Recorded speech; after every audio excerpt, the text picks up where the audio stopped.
துளாராசிக்கு 2026 April எப்படி இருக்குன்னு பார்க்கலாமா. பெரிய முன்னேற்றமான அமைப்பு இல்லைன்னாலும் நமக்கு லாஸ் ஆகக்கூடிய எந்த விதமான சிக்கல் அதில் இல்லை, லாஸே கிடையாது அப்படின்னு எடுத்துக்கலாம். பேலன்ஸாக தான் இருக்குது. வருமானத்துக்கான செலவு. அப்போ மிச்சம் கட்டலை ஆனால் கடன் வராது, பாதகம் இல்லை, அதுக்கான வாய்ப்பு இருக்குது. இப்போ துளாராசியை பொறுத்தவரை லாபம் நஷ்டம் ரெண்டையுமே நம்ம பார்க்க வேண்டிய விஷயம். லாபம் உண்டா நஷ்டம் உண்டா அப்படின்னா நஷ்டம் இல்லை, லாபம் இல்லை. அப்போ நமக்கு வரவுக்கு செலவுக்கு சமமாக இருக்கும்னு எடுத்துக்கலாம். நிலம் வாங்கலாம், வாங்கின இடத்துல வீடு கட்டலாம், வீடு கட்டக்கூடிய யோகங்கள் இருக்குது. வீடு கட்டிகிட்டு இருக்கேன், இந்த கிரகப்பிரவேசம் பண்ணக்கூடிய வாய்ப்புகள் இதெல்லாம் நல்ல நிலையில் இருக்குது. பெரியவங்களுக்கு நம்ம நல்ல காரியங்கள் பண்ணி வைக்க வேண்டியது. வணக்கம் நேயர்களே. துளாராசிக்கு 2026 ஏப்ரல் எப்படி இருக்குன்னு பார்க்கலாமா. துளாராசியை பொறுத்தவரை பகவான் சுக்கிரன் ராசிநாதனோடு சேர்ந்து அவர் நியாயமாக துளாராசிக்கு 8ஆம் வீடுங்கிறது ரிஷபம் தான். ரிஷபத்தில் தான் இருக்கிறாரு உங்கள் ராசிநாதன் நல்ல நிலையில். ராசியை பகவான் குரு பார்க்குறாரு, மிதுனத்தில் 5ஆம் பார்வையாக, ரொம்ப விசேஷம். அதுக்கடுத்தது துளாராசிக்கு யோகாதிபதினு சொல்லக்கூடியவர் யார்? பகவான் சனி. எங்கே இருக்கிறாரு? 6ஆம் வீட்டில் இருக்கிறார். யாரோடு இருக்கிறாரு? 7 கூடியவனோடு இருக்கிறாரு. திரும்ப உங்களுடைய பாக்கியம், லாபம், பாக்யாதிபதி, பாதகாதிபதி எல்லாமே சூரியன் தான். அப்போ லாபாதிபதியாக பாதகாதிபதியில் லாபாதிபதி தான். லாபாதிபதியாக இருக்க சூரியன் நல்ல நிலையில் குறிப்பாக 6க்கும் 7க்கும் மாறி மாறி இருக்க போகிறாரு. 5ஆம் இடத்துல ராகு பகவான், 11ஆம் வீட்டில் கேது பகவான். புதன் சம்மந்தப்பட்டது துளாராசிக்கு 7ஆம் வீட்டில் புதன். இப்படி தான் இந்த மாதத்தோடைய பிறப்பு இருக்குது. ரொம்ப ஸ்லாக்கியமாக இருக்குது, ஒன்றும் தப்பே இல்லை. பொதுவாக துளாராசியில் நம்ம என்ன எதிர்பார்க்குறோம், எப்போதுமே வித்தவுட் ஆஃப் எக்ஸ்பெக்டேஷனுங்கிற மாதிரி, நோ லாஸ் நோ கெயிங்கிற மாதிரி ஒரு பேலன்ஸோடு இருக்கக்கூடிய ஒரு துளாராசி என்பர்கள் தான். 6ஆம் இடத்துல இருக்க சனி பகவான் அமோகமான பலனை தரணும். பலவிதமான தைரியமான முடிவுகள்லாம் எடுக்கணும். அதற்கு சூழல் அனுகூலமாக இருக்கும். அந்த மாதிரி வாய்ப்புகள் இருக்கா அப்படின்னா கண்டிப்பாக இந்த காலகட்டத்தில் நல்ல நிலையில் இருக்குது அப்படின்னு நம்ம முடிவு எடுத்துக்கலாம். இப்போ என்ன வேணும்? மாதம் இருந்தோன்னே எனக்கு வருமானம் எப்படி இருக்குது, இந்த வருமானம் அனுகூலமாக இருக்குமா இருக்காதா, இந்த சிக்கல் தான். இந்த எதிர்பார்ப்பை எல்லோரும் வைக்கிறோமா? அப்போ துளாராசியை பொறுத்தவரை வலுவான ஒரு அமைப்பு, பெரிய முன்னேற்றமான அமைப்பு இல்லைன்னாலும் நமக்கு லாஸ் ஆகக்கூடிய எந்த விதமான சிக்கல் அதில் இல்லை, லாஸே கிடையாது அப்படின்னு எடுத்துக்கலாம். பேலன்ஸாக தான் இருக்குது. வருமானத்துக்கான செலவு. அப்போ மிச்சம் கட்டலை ஆனால் கடன் வராது, பாதகம் இல்லை, அதுக்கான வாய்ப்பு இருக்குது. இப்போ துளாராசியை பொறுத்தவரை லாபம் நஷ்டம் ரெண்டையுமே நம்ம பார்க்க வேண்டிய விஷயம். லாபம் உண்டா நஷ்டம் உண்டா அப்படின்னா நஷ்டம் இல்லை, லாபம் இல்லை. அப்போ நமக்கு வரவுக்கு செலவுக்கு சமமாக இருக்கும்னு எடுத்துக்கலாம். இந்த துளாராசிக்கு நியாயமாக நம்ம ஒரு மாதம் இருந்தோன்னு என்ன எதிர்பார்க்குறோம்? நல்ல வருமானம் இருக்குது சார், வருமானத்துக்கு தகுந்த மாதிரி சந்தோஷமும் இருக்குது. ஆனால் நிறைய காரியங்கள் தடைப்படுது. அந்த தடைப்பட காரியங்கள்லாம் எப்படி வரும்? இது வழக்கமாக இன்ட்டு நிறைய பேர் நேரடியாக கேட்குறவங்களாம் இருக்காங்க. தடைபடுறதுக்கு என்ன காரணம் அப்படின்னா, தடைபடுறதுக்கு இது நாள் இருந்த காரியங்கள்லாம் இனிமேல் இல்லை அப்படின்னு தெளிவாக சொல்லிடலாம். துளாராசியை பொறுத்தவரை 2ஆம் வீட்டுக்காரன் 7ஆம் வீட்டுக்காரன் பகவான் செவ்வாய் ராகுவோடு சம்மந்தப்பட்டு உட்கார்ந்தார். ராகுவோடு 5ஆம் இடத்துல உட்காரதுனால நமக்கு பூர்வ புண்ணியங்கள் குறைஞ்சிது. நமக்கு இருக்கிற வன்மைகள்லாம் அந்த காலகட்டத்தில் சரியாக நம்ம வேலை செய்யாமல் இருந்தோம். ஆனால் இப்போ அப்படி இல்லை.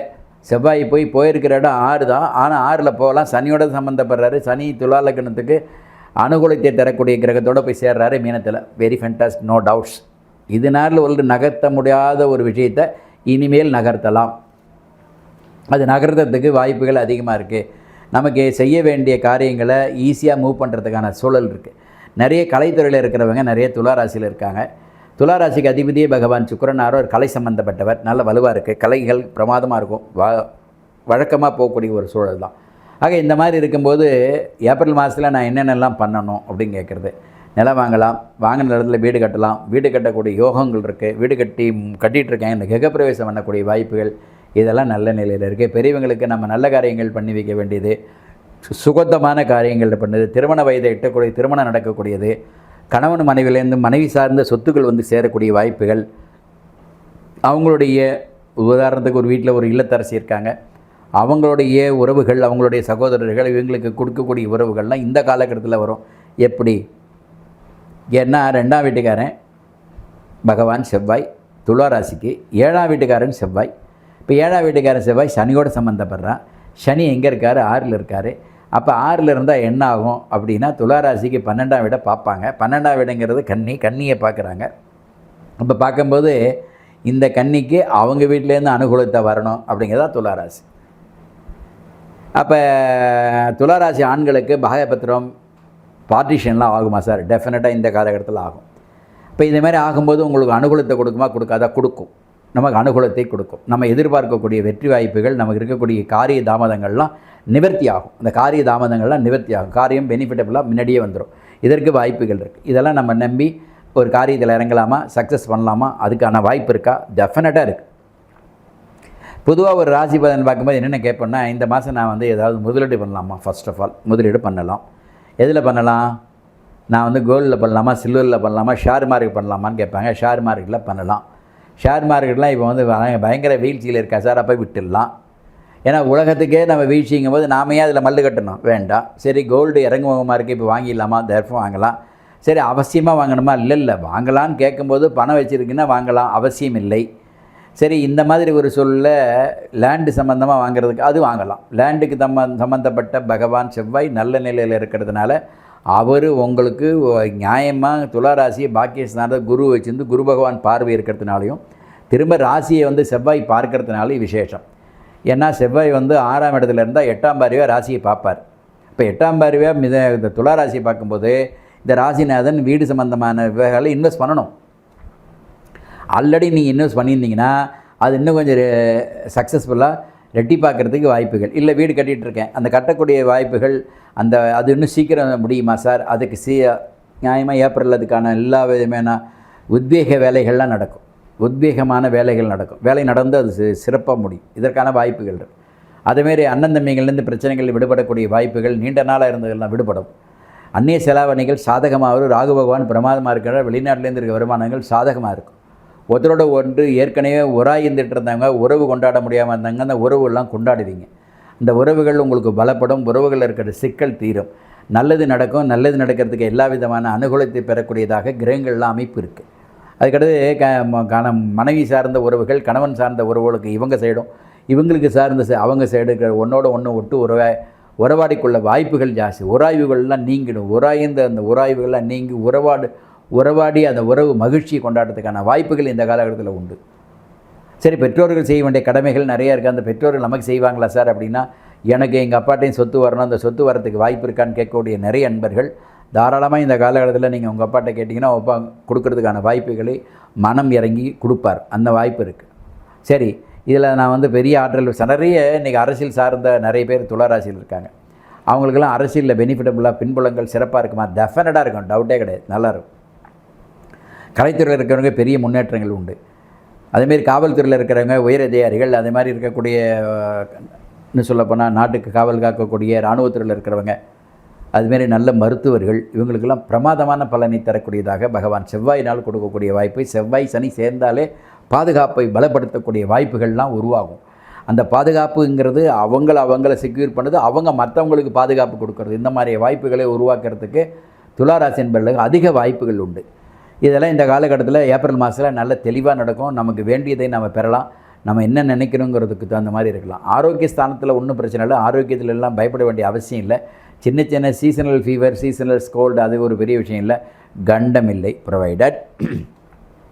இப்போ சித்திரை நட்சத்திரம் 4ஆம் பாதம் 3ஆம் பாதத்தில் இருக்கக்கூடியவங்க சனி தசை நடக்குது. அவங்களுக்குள்ள அனுகூலங்கள் அனுகூலமாக இல்லை அப்படின்னா அவங்களுடைய சுயஜாதத்தோடு சேர்ந்து இதை ஒப்பிட்டு பார்க்கும் பொழுது இன்னும் கொஞ்சம் அவங்களுக்கு நல்லது நடக்கும். இந்த மிடில் ஆஃப் த ஏஜ் அப்படிங்கிற 40-45 வயசில் தொடங்கி ஒரு 50, 58, 55, 60 வயசு வரையில் அவங்களுக்கு சனி திசை வரக்கூடிய காலகட்டங்களில் பேரிழப்புகள்லாம் அவங்க இழக்கக்கூடிய வாய்ப்பு, பொருளாதார சிக்கல்கள் ஏற்படக்கூடிய வாய்ப்பு, மானபங்கப்படுத்தக்கூடிய வாய்ப்பு, இதெல்லாம் இந்த காலகட்டத்தில். ஏன்னா நம்ம நஷ்டப்படுறோம், கஷ்டப்படுறோம், இஷ்டப்படுறோம் அப்படிங்கிறதுக்கு தகுந்த மாதிரி நம்மளுடைய நஷ்டமும் கஷ்டமாக தான் இருக்கும். இஷ்டம் இருக்காது அதில். அதனால் அந்த நஷ்டம் நம்ம கஷ்டப்படும் போது அந்த கஷ்டம் நஷ்டமாக மாறினா நமக்கு அதில் முதல்ல இஷ்டம் இருக்குமான்னு இந்தி பாருங்க. ஏன் இப்படி தெளிவாக சொல்கிறேன் அப்படின்னா, இது குழப்பவாத தெரியாது. சில இடங்களில் நிறைய அவஸ்தைப்படுறாங்க நிறைய துளாராசி என்பவர்கள், குறிப்பாக சித்திரை நட்சத்திரக்காரர்கள். இப்போ சுவாதி நட்சத்திரத்தில் இருக்கிறவங்க கல்லப்பல்ல அவங்க ஒன்றும் படலை, அதிலும் மாற்றமே இல்லை. இப்போ விசாக நட்சத்திரம் ஒன்றும் கிடையாது, அவங்களுக்கு கிடையாது. ஏன்னா அவங்களுக்குலாம் திசையே இல்லையா? இருக்குது. அவங்களுக்கு இந்த திசை இல்லை, வேறு திசை. ஆக அந்த மாதிரி ஒன்று உதாரணத்துக்கு வந்து விசாக நட்சத்திரத்தில் இருக்க துளாராசி சுக்கிரதசை அனுகூலம் இல்லை. சுக்கிரதசை எப்போ நடக்குது அவங்க ஜாதகத்தை பார்த்தா தான் சொல்ல முடியும். சுவாதி நட்சத்திரக்காரர்கள் எப்படி சார் இருக்கும் அப்படின்னு பார்த்தா, சுவாதி நட்சத்திரக்காரர்கள் இயல்பாகவே அவங்க நல்ல இருக்குன்னா அவங்களுக்கு கேதுதசை அவ்வளோ அனுகூலம் இல்லை. அவங்க எந்த வயசில் கேதுதசைன்னா சுவாதி நட்சத்திரம் ராகுதசை தொடங்கியிருக்கும். ராகுதசை தொடங்கி தான் குரு சனி புதன் இவங்க தாண்டணும். இவங்க தாண்டறது குறைஞ்சது 60 வயசு ஆகிடும். இங்கே திறந்து ஏன்னா எல்லாம் 19, 17 அதுக்கு அடுத்தது 16 இப்போ வரும் இல்லைங்களா. ஸோ என்ன ஆகிடும், ராகு தசை ஒரு 8, இது ஒரு 16, 16 டு 24, 24 ஒரு 19, 43, 43 பதில் 60 வயசு தொடங்கும்போது தான் கேது தசை. அவங்க அதை கண்டிப்பாக பாதிச்சில் இருப்பாங்க. ஸோ அப்போ ஒவ்வொரு ராசிக்கும் ஒவ்வொரு லக்னத்துக்கும் எல்லா தசைகளுமே வேலை செய்யாது, எல்லா தசைகளுமே பலன் தராது.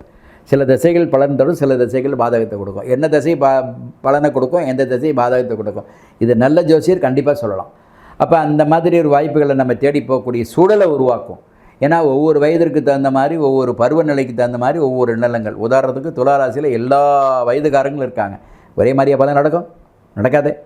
இப்போ இன்றைக்கி பிறக்கிற குழந்தைக்கு கூட நாளைக்கு வந்து துளாராசி, உதாரணத்துக்கு சுவாதி நட்சத்திரத்தில் பிறக்கக்கூடிய குழந்தைக்கு அப்போயே ராகுதசை தொடங்கும். அவர் சுவாதி நட்சத்திரம் துளாராசியாக நான் சொல்கிற பலன் ஃபுல்லாக அது அப்ளிகபிள் ஆகுமா? அவங்களுக்கு வந்து பேங்க் பேலன்ஸ் இருக்குமா? அவங்களுக்கு ஏதாவது வந்து உறவுகள் இருக்குமா? ஒன்றும் கிடையாது. அவங்க குழந்தை பருவம். அதனால் எல்லாருக்குமே ஒரு ஓவரால் பலனாக சொல்லும்போது அந்த பலன்களில் அதிகமாக யாருக்கு உபயோகப்படும்னா டெஃபினட்டாக இந்த மிடில் ஏஜில் இருக்கிறவங்களுக்கு தான் பயன்படும். கல்வி நிலையில் இருக்கிறவங்க ஜோசியம் பார்த்துட்டு போகிறதில்ல. ஏன்னா கல்வி நிலையில் மார்க் அதிகமாகனாலும் கம்மியாகணும், அவன் படித்து தான் ஆகணும். அதேமாதிரி இந்த டிபார்ட்மெண்ட் கிடைக்கல, நம்ம கேட்ட கோர்ஸ் கிடைக்கல, அடுத்த கோர்ஸ் போய் தான் ஆகணும். சும்மா உட்காந்துட்டு இருக்க முடியாது. ஒரு டாக்டர் சீட் கிடைக்கல, திரும்ப இன்ஜினியரிங் போய் தான் ஆகணும். இன்ஜினியரிங் சீட் கிடைக்கல, அடுத்து ஆர்ட்ஸ் போய் தான் ஆகணும். அப்போ இந்த 3 வருஷம் வேஸ்ட் பண்ணுவாங்களா? பண்ண மாட்டாங்க. ஆனால் இது அப்படி இல்லை. இந்த பருவம் தொடங்கும்பொழுது இந்த 25லேருந்து 45 வயசு 40 வயசுக்குள்ளே கண்டிப்பாக ஒரு ஸ்டேஜுக்கு வந்து அவங்க நிற்கணும். கல்யாணம் ஆகணும், குழந்தை பிறக்கணும், கணவன் மனைவி உறவுகள் இருக்கணும், அதுக்கடுத்து அந்த குழந்தைகளை படிக்க வைக்கணும், அந்த குழந்தைகளுக்கு மேல் படிப்பு கொடுக்கணும், படிப்பு முடித்த பிறகு திருமணம் செய்யணும். இதெல்லாம் இந்த வயதுலேருந்து அப்படியே வரிசையாக 35, 50, 60 இதுக்குள்ளே அவங்க நடத்தணும். அவங்களுக்கு தான் டெஃபினட்டாக ஜோசியம் மஸ்ட்.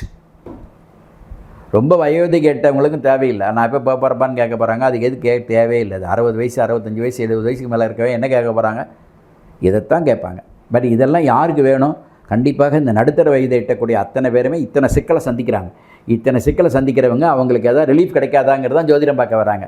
அந்த ரிலீஃபுக்கு ராசி பலனும் ஒரு காரணம், ராசி பலத்தோடு சேர்ந்த ஜாதக பலனும் ஒரு காரணம். ஸோ இதெல்லாம் நம்ம ஏன் இதெல்லாம் சொல்கிறோம் அப்படின்னா, அந்த வயதில் கண்டிப்பாக பலவிதமான நெருக்கடியை ஃபேஸ் பண்ணி அவங்க வந்து மேலே வரணும். அந்த நெருக்கடிகள்லாம் ஃபேஸ் பண்ணுறதுக்கு இந்த ராசி பலன் மட்டும் இதை நம்பி மட்டும் இல்லாமல் இதோடு சேர்ந்து அதுவும் நீங்கள் பார்த்தீங்க உங்களுக்கு ஒரு கிளாரிட்டி கிடைக்குன்னு சொல்கிறது தான் என்னுடைய வேலை. ஓகேவா?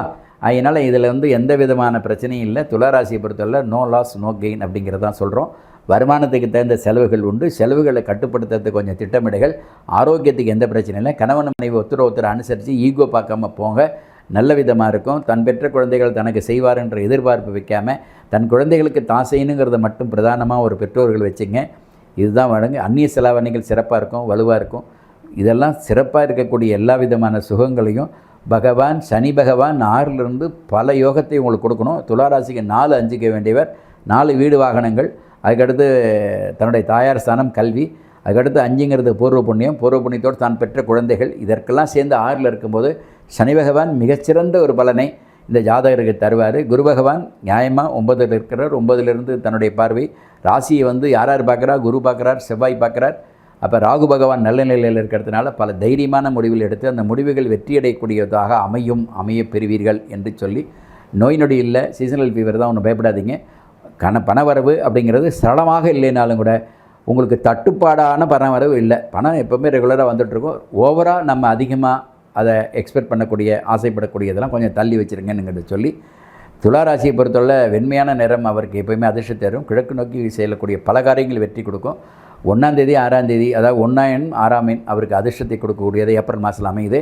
ஸ்ரீரங்கம் ஒரு முறை தரிசனம் பண்ணிட்டு வர்றது உங்களுடைய பலன்களை அதிகமாக கூட்டி பெறுவதற்கான வாய்ப்புகள் உண்டு என்று சொல்லி மீண்டும் சந்திப்போம். நன்றி, வணக்கம்.